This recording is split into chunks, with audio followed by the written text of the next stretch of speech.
A silent shift is unfolding in the world of money, and most people do not see it yet.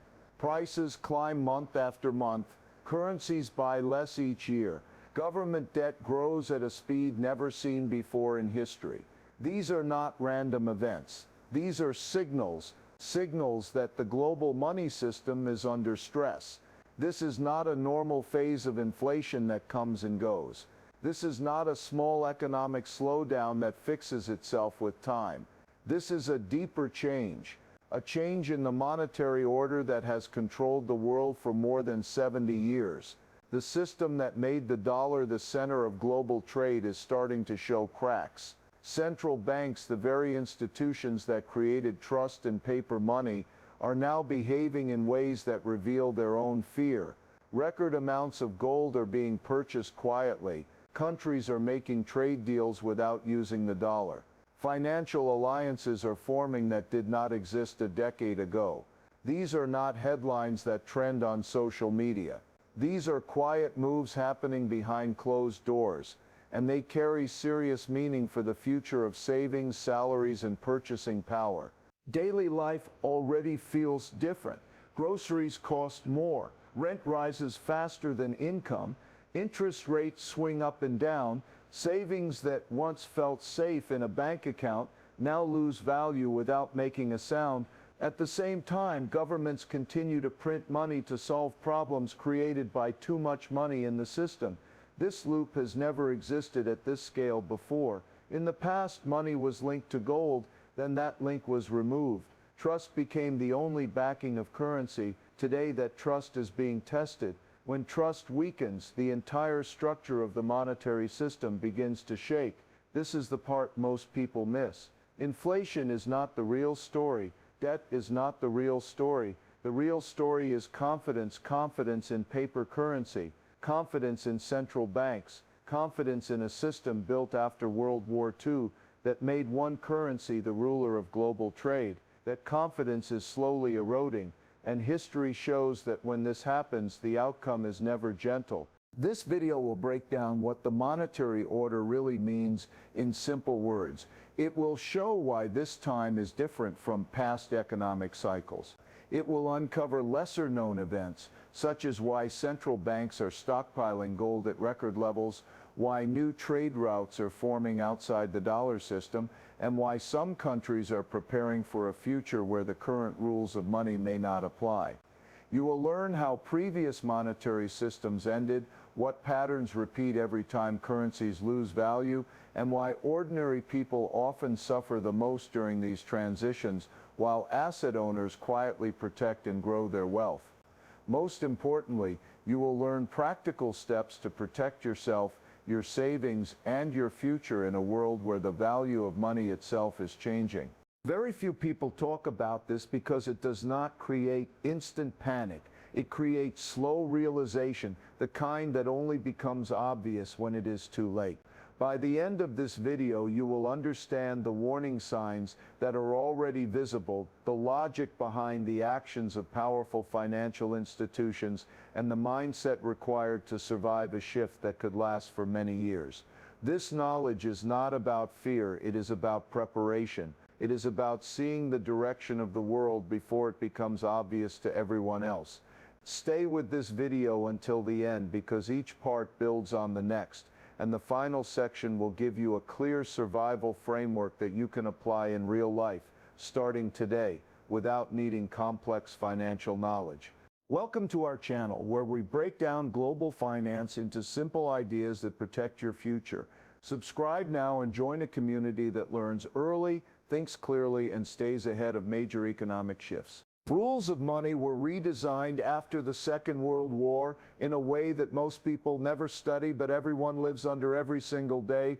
Leaders of powerful nations met to prevent the financial chaos that had helped create war and depression. They wanted one anchor for global trade, one reference point that countries could trust when buying and selling across borders. That anchor became the United States dollar. The dollar was linked to gold and other currencies were linked to the dollar. This simple structure created a chain of trust. If a country trusted gold, it could trust the dollar. If it trusted the dollar, it could trust the currencies connected to it.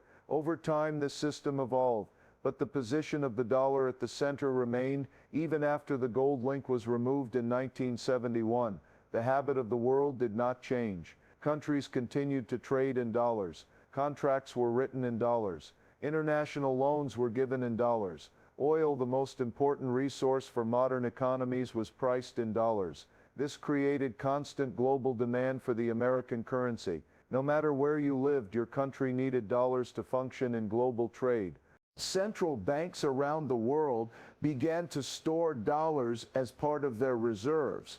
These reserves were like safety savings for nations. If a crisis happened, they could use those dollars to stabilize their own currencies. If trade imbalances occurred, they could settle payments using dollars. This habit turned the dollar into more than just a national currency. It became the world's reserve currency. It became the financial language spoken between nations. This arrangement brought decades of stability. Businesses could plan long-term. Governments could borrow with confidence. Exchange rates stayed within predictable ranges. Global trade expanded at a speed never seen before in human history. A person in one country could buy goods from another country without worrying about the value of money changing overnight. This system worked so well that most people forgot it was a system at all. It felt natural, permanent, and unbreakable.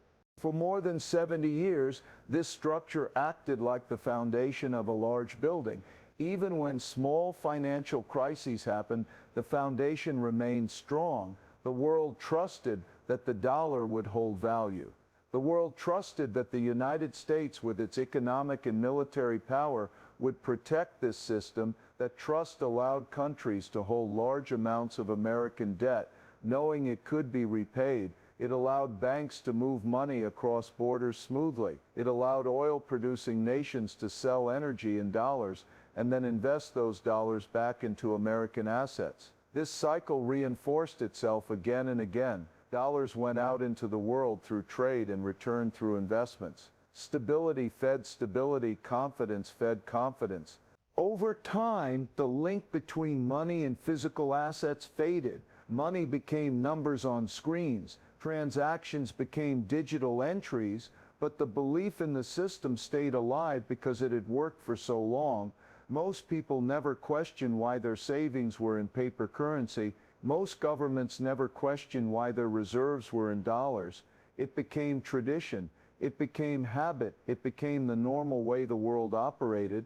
The monetary order was not discussed in daily news because it did not appear to change. It was like air, always present, rarely noticed.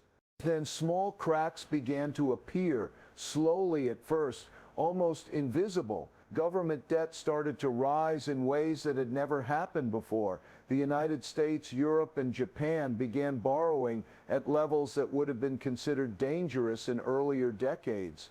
Instead of reducing debt after crises, governments added more. Instead of tightening money supply, they expanded it. The financial crisis of 2008 marked a turning point. To prevent the collapse of banks and markets, central banks printed massive amounts of new money.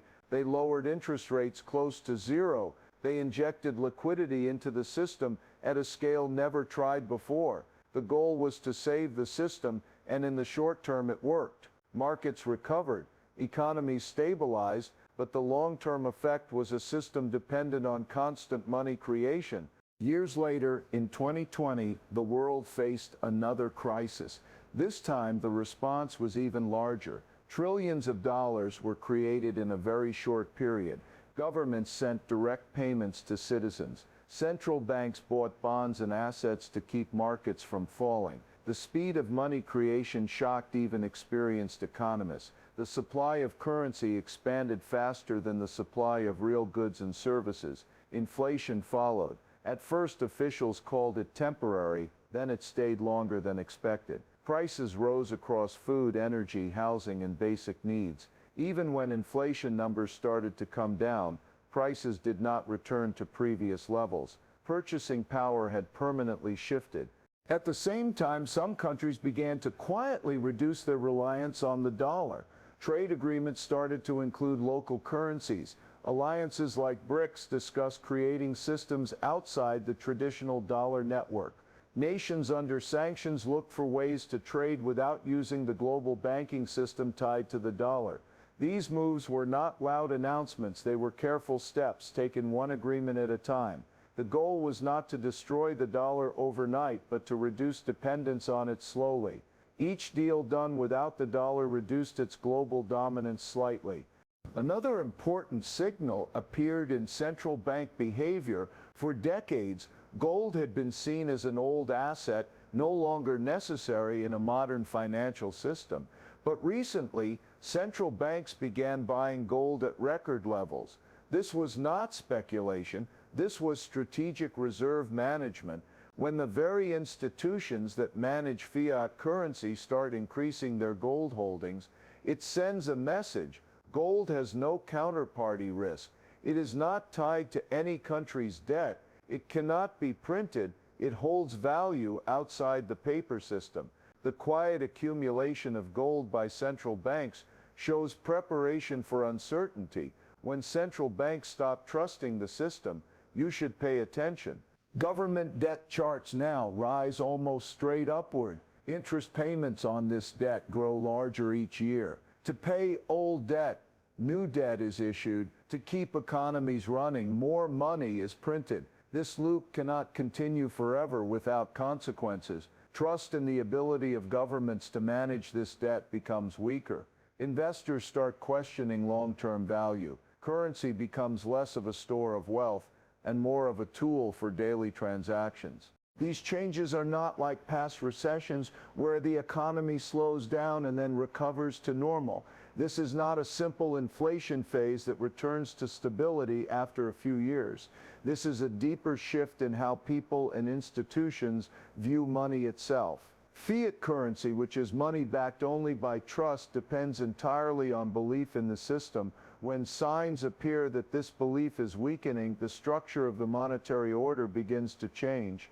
Trust is the real foundation of money. Without it, paper currency becomes fragile. People often look at markets, interest rates, or stock prices to judge economic health, but the real signal lies in confidence. Confidence is hard to measure, but easy to feel. It shows up when countries diversify away from the dollar. It shows up when gold reserves increase. It shows up when citizens move savings into assets instead of bank accounts. It shows up when governments struggle to control inflation without causing recession. All these signals point to one reality: the system is under pressure, not from one event, but from many directions at the same time. For decades, the monetary order functioned smoothly because most participants believed in it. Now, participants are quietly preparing for a world where that belief may not be as strong. This is why the current situation is different. It is not a temporary disturbance. It is a structural change in how the world views money, value, and trust. History shows a repeating pattern that many people never connect to their present life because it feels distant, old, and unrelated to modern times, yet the logic behind it is exactly the same. Monetary orders do not fail with loud announcements. They weaken slowly, then suddenly reveal that the value people trusted was already fading for years. In ancient Rome, the empire did not collapse in a single day, and its currency did not become worthless overnight. The Roman denarius was once made with high silver content, trusted across the empire for trade and payment. Over time, as military costs increased and the empire expanded beyond what its economy could support, leaders began reducing the silver in the coins. The coins looked the same. They were stamped with the same authority. People continued using them because they trusted the symbol, not the metal inside. This process is called debasement. Each new coin contained less real value than the previous one. Prices started rising. Soldiers demanded more pay. Citizens noticed that money bought less food, less grain, fewer goods. The government responded by creating more coins with even less silver. Trust weakened, trade became unstable, and the economic foundation of the empire eroded long before the political collapse became visible. The lesson was simple but powerful. When a currency loses its real backing and becomes diluted, society pays the price slowly at first and then very quickly. Centuries later, a modern version of this process appeared in a different form. In 1971, the United States made a decision that changed the global monetary system forever. Until that point, the dollar was still connected to gold. Countries could exchange dollars for gold at a fixed rate. This link created discipline because money supply could not grow freely without increasing gold reserves, but growing government spending and trade imbalances made it difficult to maintain this promise. The solution was to remove the link. President Nixon announced that the dollar would no longer be convertible to gold. This event is often described as technical, but its meaning was huge. Money was no longer tied to any physical asset. It was backed purely by government trust and economic power. From that moment, currencies around the world became fully fiat. This allowed governments to expand money supply without limits. It solved short-term problems, but opened the door to long-term dilution of currency value. Over the following decades, the purchasing power of the dollar slowly declined. What $1 could buy in the 1970s became very different from what it could buy later. This was not called debasement, but the effect was similar. More money existed, but each unit carried less value. In more extreme cases, history shows what happens when this process moves too fast. In Weimar Germany after World War I, the government printed money to pay war debts and support the economy. At first it seemed manageable, then prices began rising daily. Workers were paid twice a day, so they could rush to buy food before prices changed again.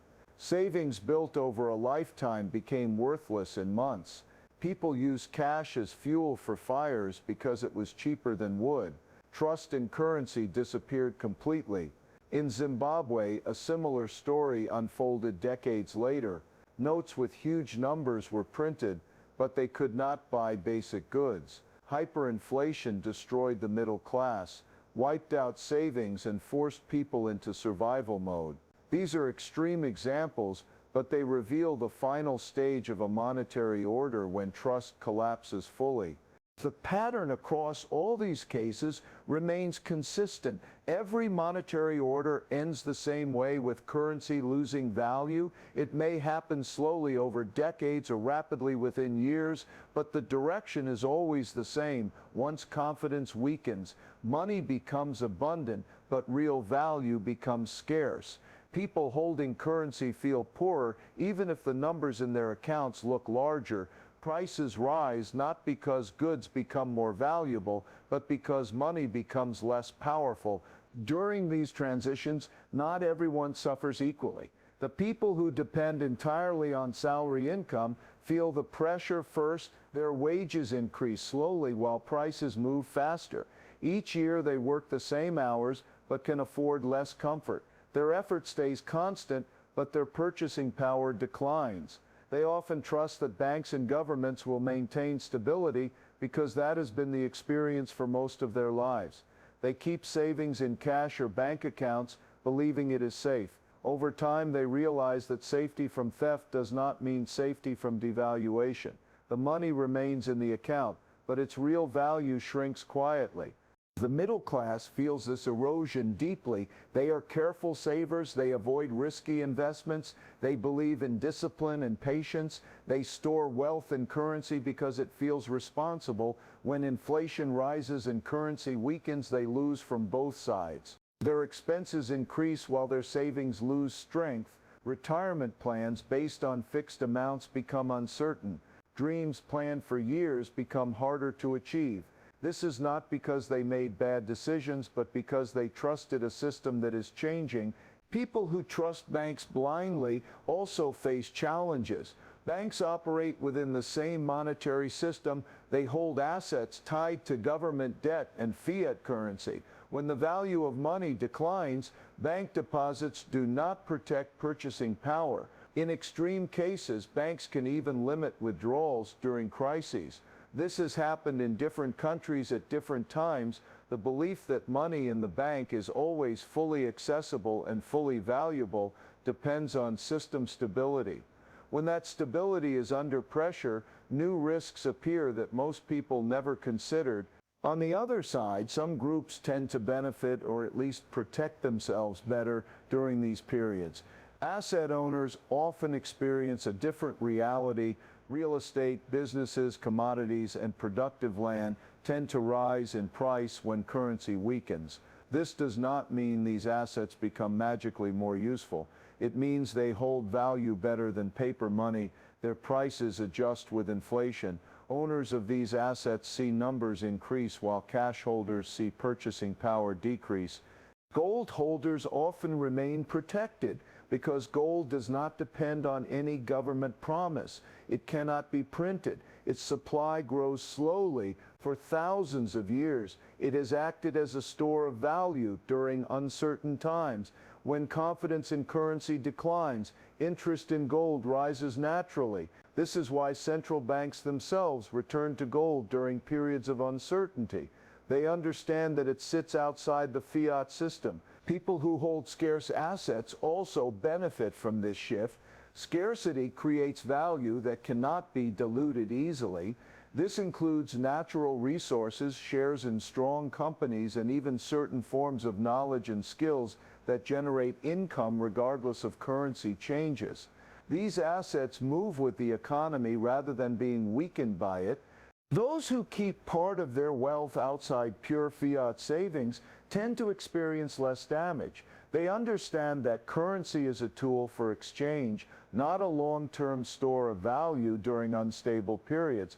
They spread risk across different forms of value. They do not rely on a single system to protect their future. As monetary orders weaken, the gap between these groups becomes more visible. Salary earners feel pressure. Savers in cash feel anxiety. Asset owners see protection.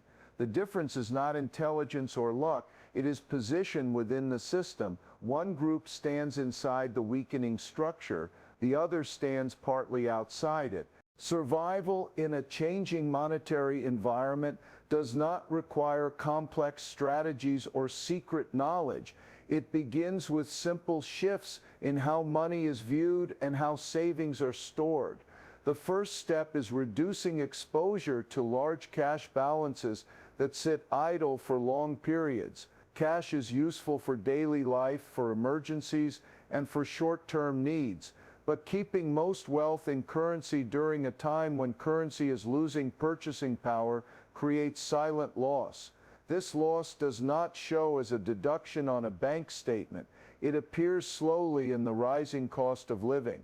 The same amount of money buys fewer goods each year. Reducing cash exposure means keeping enough for safety while moving the rest into forms that hold value better over time. Owning real assets becomes the next important layer of protection. Real assets are things that exist outside the paper system. Gold and silver have served this role for centuries because they cannot be created by policy decisions.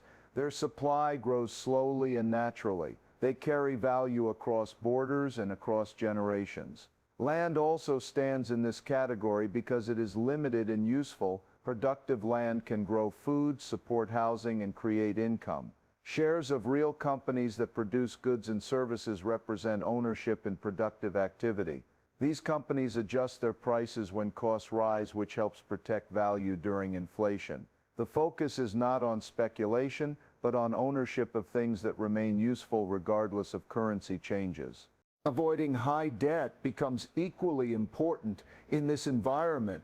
Debt can feel helpful when money is stable and interest rates are low, but in uncertain monetary times, debt turns into pressure. Interest rates can rise suddenly, payments can become heavier, while income struggles to keep up. Carrying large debt during monetary stress limits flexibility and creates dependence on a system that is changing. Reducing debt increases freedom and stability. It lowers risk and allows clearer decision-making when conditions shift. Diversifying currencies when possible adds another layer of safety. Holding savings in only one national currency creates concentration risk. If that currency weakens faster than expected, all savings feel the impact. Some people and businesses reduce this risk by holding part of their wealth in other strong currencies or assets priced globally. This does not require moving to another country. It simply means recognizing that no single currency is guaranteed to remain strong forever. Building income sources becomes more powerful than building large cash savings. Income that adjusts with economic conditions protects better than static savings. Skills, businesses, investments, and side activities that generate regular cash flow create resilience when prices rise. Income sources can often adjust upward. Savings stored in cash cannot do this. The focus shifts from storing numbers in an account to creating streams that continue flowing regardless of monetary changes. A key mental shift happens when thinking in purchasing power instead of currency numbers. Many people feel comfort when the number in their bank account grows, but the real question is what that number can buy. If prices rise faster than savings grow, real wealth declines even if the account balance increases. Thinking in purchasing power changes decisions. It encourages choices that protect value instead of simply increasing numbers. The goal is not to be rich in currency. The goal is to be rich in assets. Assets hold value because they are useful, scarce, or productive. Currency is only a tool to exchange for those assets. During stable times, this difference is hard to notice. During monetary shifts, this difference becomes critical. This practical approach requires a mindset shift that moves away from short-term thinking. Monetary changes do not happen in weeks or months. They unfold over many years. Preparing for a 10 to 15-year transition allows calm decisions instead of panic reactions. It removes the pressure to predict exact dates or events. Instead, it focuses on steady preparation. A monetary reset often feels slow for a long time and then appears sudden. Years pass with small signs that many ignore. Then a point arrives where changes become visible to everyone at once. Those who prepared early experience less shock because their structure is already in place. They do not need to rush into decisions when everyone else starts reacting. This mindset values patience, awareness, and gradual adjustment. It avoids extremes and focuses on balance. It accepts that the world of money is changing and adapts step by step without fear. The monetary order is not collapsing tomorrow. It is eroding slowly, quietly, and steadily in ways most people will only recognize when the effects become impossible to ignore. This shift does not come with loud alarms. It comes with rising prices, growing debt, and small changes that add up over time. Those who understand what is happening early will not panic later. They will be prepared.